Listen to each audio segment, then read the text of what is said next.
आपला एखादा मित्र जेव्हा आपल्या कानाजवळ येऊन हळूच बोलतो की ऐक, मी एक सिक्रेट सांगतोय, पण कोणाला कळायला नाही पाहिजे, तेव्हा आपण ऑटोमॅटिकली त्या मित्राला रिस्पॉन्स देतो की हे बघ, तुझी शपथ, मी कोणाला काहीच नाही सांगणार.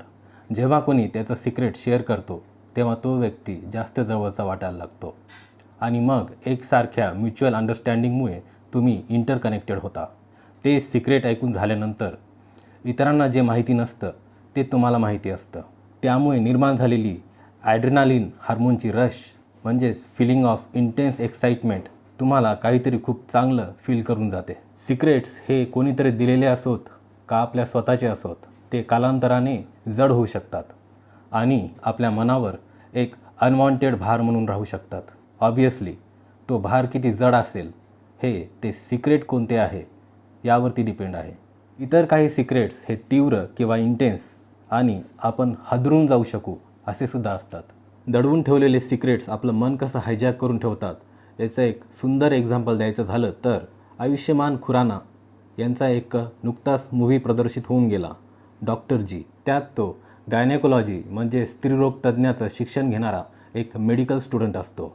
त्याचा एक जवळचा मित्र त्याला हादरून टाकणारं एक सिक्रेट सांगतो की त्याला एका अंडरएज मुलीचं एक इल्लिगल ॲबॉर्शन करून घ्यायचं आहे आणि ते करण्यासाठी तो आयुष्यमान खुरानाची मदत मागतो. या सर्व कारभारात व ते सिक्रेट लपवता लपवता आणि अँझायटी आणि स्ट्रेसमधून वाट काढत काढत आयुष्यमान खुराना याच्या नाकी नऊ येतात आणि शेवटी न राहवलं गेल्यामुळे तो ते सिक्रेट जगासमोर आणतो. कारण या सिक्रेटचे ओझे लपवताना त्याच्यामध्ये अपराधीपणाची आणि लाजिरवाणी भावना निर्माण झाली होती. एक अशी स्टडी झालेली आहे, the benefits and burdens of keeping the secrets.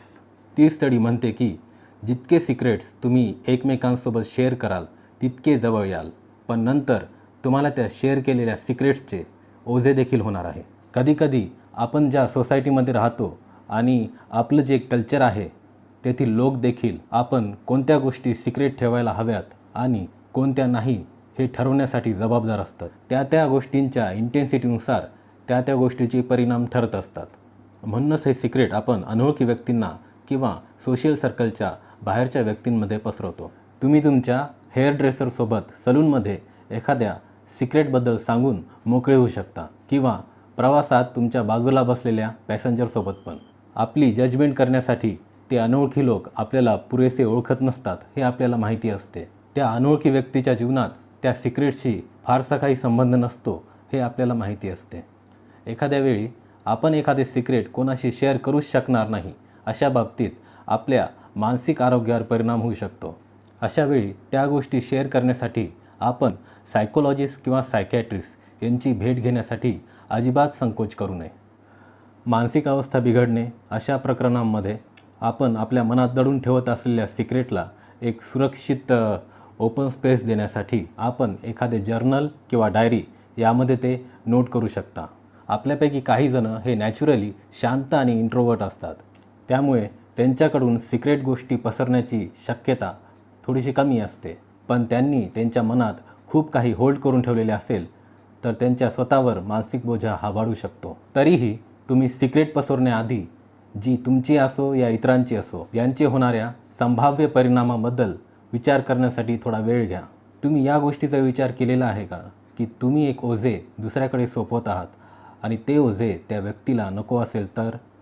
Imagine करा की तुम्ही तुमच्या मित्राचे एक डीप सिक्रेट बाहेर इतरांशी शेअर केले आणि त्या मित्राला तुम्ही ते सिक्रेट शेअर केलेले आहे हे कळाले तर त्या मित्राची काय प्रतिक्रिया असेल?